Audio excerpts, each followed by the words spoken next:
It's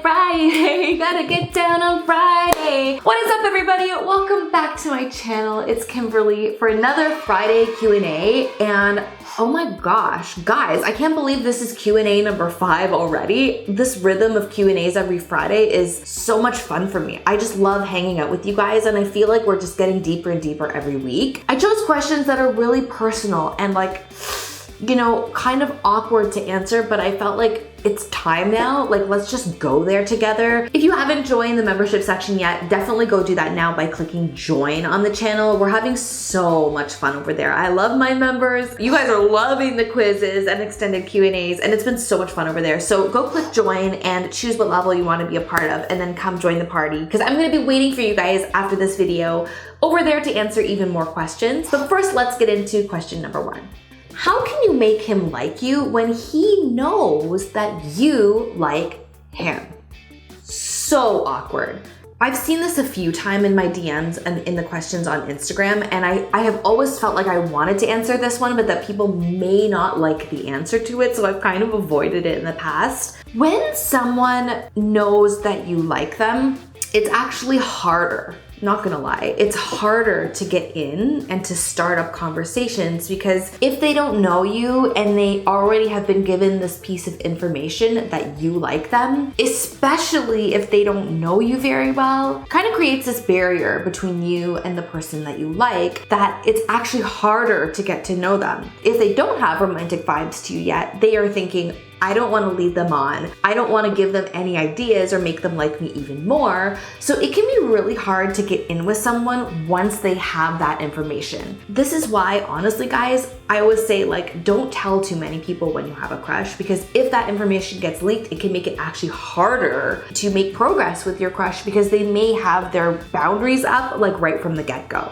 So that's first things first. But if you're already past this, your crush already knows that you like them, there is still a way to forge a connection and eventually get into a relationship, but it is a little bit sneaky, and this is why I felt like this answer would be a little bit controversial. When somebody knows that you like them, they kind of write you off and think, okay, well, that person already likes me. I already have them in the bag, so I don't need to do any work to get them to like me. And they kind of think of it as, in a weird way, the experience is kind of cheapened for them because they haven't had to work for you at all. And therefore, it's less valuable. You don't ever want to come across as not valuable to the person that you like. Now, the only way to progress past this once somebody knows that you like them is honestly to make it look like you're in high demand. It's kind of like when you buy a Chanel purse. We all know that we could go to the store and buy a $5 or $10 purse from Forever 21 tomorrow, but we don't do that all the time because it's so easy to get, and we know that that's not a big luxury item. But say you wanted a Chanel purse, you'd have to go to the store, you'd have to make an appointment, and you'd have to save up all the money to get this bag. Relationships kind of work like that. The harder something seems to get, sometimes the more we want it, regardless of what the item actually is. So how do you make it seem like you're in high demand? You have to demonstrate to your crush that people like you, or that you have other things going on besides the thing that you potentially have going on with them. All you have to do is demonstrate that you're open and available to talking to other people. So whether that means talking to other guys or girls in front of the person that you like, flirting a little, laughing a little, maybe touching on the shoulder a little bit. Doesn't have to be too crazy or anything, but just demonstrating to them that you have value. And the minute they think that someone else is interested in you, they're likely to make a move so that they can lock it down. I wish you the very best of luck with that. All right, let's get on to question number 2. Number 2 is, how do I make my first kiss happen?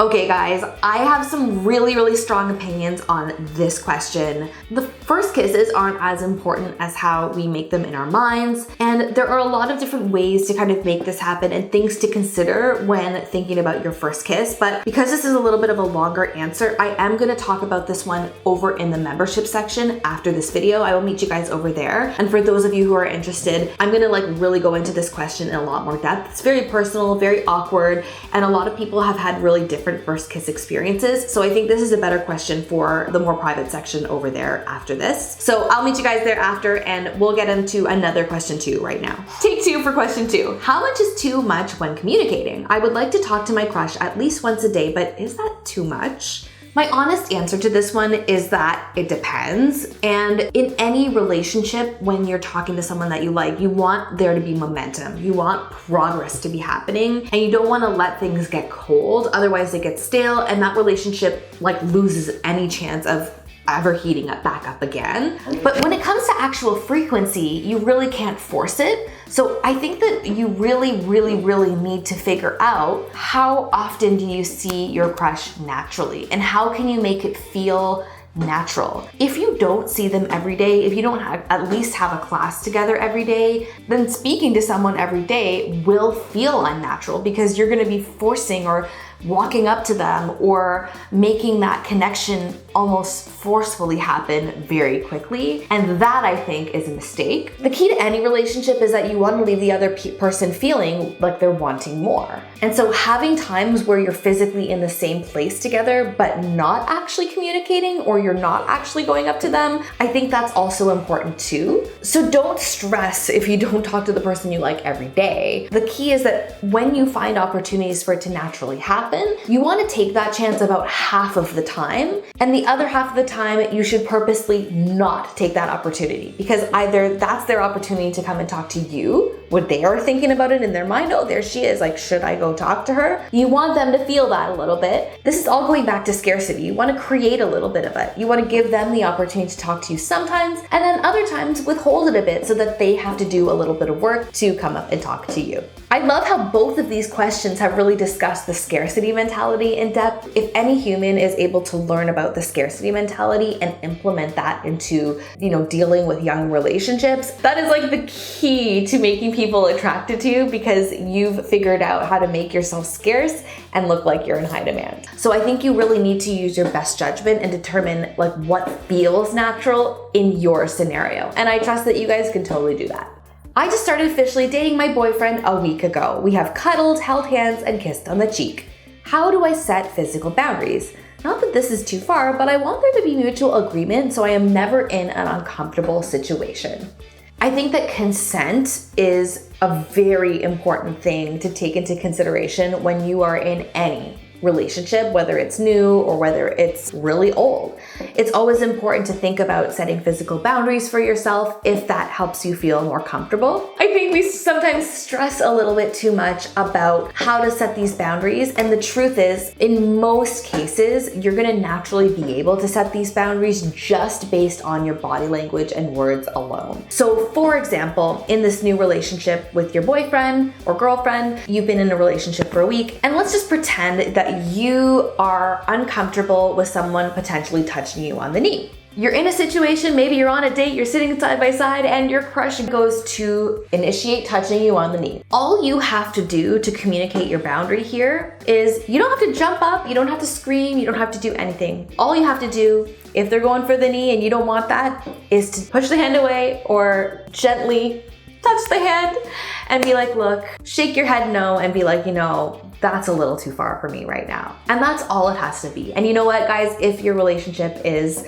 a lovely, mutual, respectful one, they will feel that and hear that from you right away, and there will be no further discussion. And then maybe in the future, they're gonna go for the knee again, and at that time, you'll be able to express where you're at that point of time. Or maybe if you decide you're ready to be touched on the knee or to touch them on the knee, when you feel ready, you can go for that yourself. And this kind of goes for every aspect of physical touch in a relationship. Sometimes talking really explicitly about these things in advance is not only really uncomfortable, but it actually takes away the spontaneity of how these things are supposed to feel. And I think we get too hell-bent on discussing things in advance to the point where it's no longer special, or it's no longer meaningful when we experience that in the moment. And I think it's really important for people to experience the spontaneity and the reciprocal nature of physical touch and kiss. And we're gonna get more to kissing in the membership video after this. I think being able to sense when someone is reciprocal and to be able to react when someone shows that they're not reciprocal is the most important part of consent. And if you're able to navigate that just by using your eyes and ears, then you will be just fine in setting boundaries for yourself and respecting other people's boundaries too. Everyone makes me feel bad for my small boobs. Sometimes I also think I am deceiving my boyfriend. Help. Another one, I have really small boobs and I think my boyfriend don't deserve this. What to do? Please help. Body image is one of the most challenging things for women, for girls. I always think that we've been trained to grow up not thinking that our bodies are enough. Your body is perfect just the way it is. People come in all different shapes and sizes, and no matter what your size, you are beautiful. And when it comes to breasts, they come in all shapes and size, and I think it's really important to remember that the whole point of breasts isn't to look pretty in front of someone. You know, they're there for a reason, and I've experienced that pretty heavily in the last year because I have a new baby. And, you know, I think when you get to that point in your life, you really think about it and you're like, oh, you know, this isn't made for someone else's visual enjoyment. These are made because I can feed another human being and give them life and nurture them for the first little bit of their life, if that's what I choose to do. I think if you're worried about disappointing someone else because of the shape or size of your body, it might be important to take a look at that relationship and ask yourself, is that relationship placing unrealistic expectations on you? Because you can't change the body that you were born with. I guess you could change it in certain ways, but you can't really change too drastically what you've been given. I want you to ask yourself, is that relationship placing unrealistic expectations on you? Or are you placing unrealistic expectations on yourself? And I really want you to think about, you know, if those are the expectations that are being placed on you, whether that's by society, by your relationship, or even by yourself, how healthy is that for you? Because you are good enough no matter what the size or shape of your body is. And I think that with the contrasting messages that we get in the media, it kind of doesn't really matter what size we are. There's always going to be something that we find that's like inadequate about ourselves, or that people could see as inadequate about ourselves. One of the things I'm still working on today is how to love myself exactly the way I am. That's exactly the journey I think we all as women have to go on in our life. And it's just challenging every step of the way. But I really want you to ask yourself if that relationship is healthy for you, and if you could have a happy relationship even having small breasts. The truth is, I think you can, and I think there are lots of people out there who absolutely love small breasts, or who don't see big breasts as a necessity in a relationship, because they're just totally not. On top of that, just as another side note, many of the world's greatest supermodels actually have small breasts. So really think about why you're beating yourself up, and I just want you to know that you're beautiful no matter what. No matter what your cup size, no matter what your body size, you're beautiful. And relationships are just about so much more than your physical appearance. And I hope that really hits home for you, because you deserve so much better than someone just evaluating you for that. Final question. What if he's always flirting with you but talks about how pretty all the other girls are?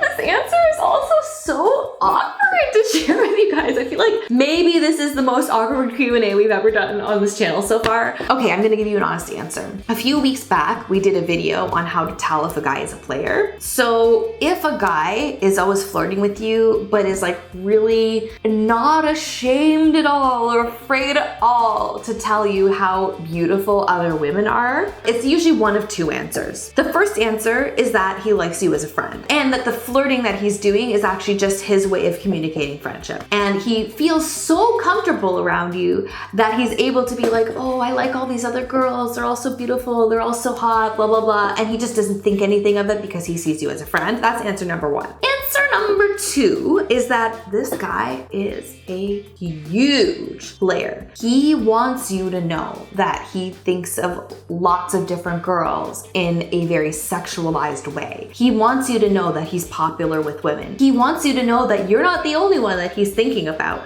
but he's super flirty with you. He's super initiative. He makes you feel really special when you're around. It is really important to be very aware of how this guy guy treats you when he's with you. And if you do think that he might be a player, I'm gonna actually link that video right here. 17 signs he's a player, because this video, in my opinion, is one of my most helpful videos on determining whether someone is actually a player or if they like you, you know, in a very real way. And sometimes there's a really, really small distinction between those two, but there is a distinction and there is a way to tell. So if you're having trouble determining if he's a player or if he likes you, definitely check out that video. So guys, now it's time to head over to the membership section. I'm gonna head there right now myself, and I'll meet you guys over there, because the first thing we're talking about is how to make your first kiss happen.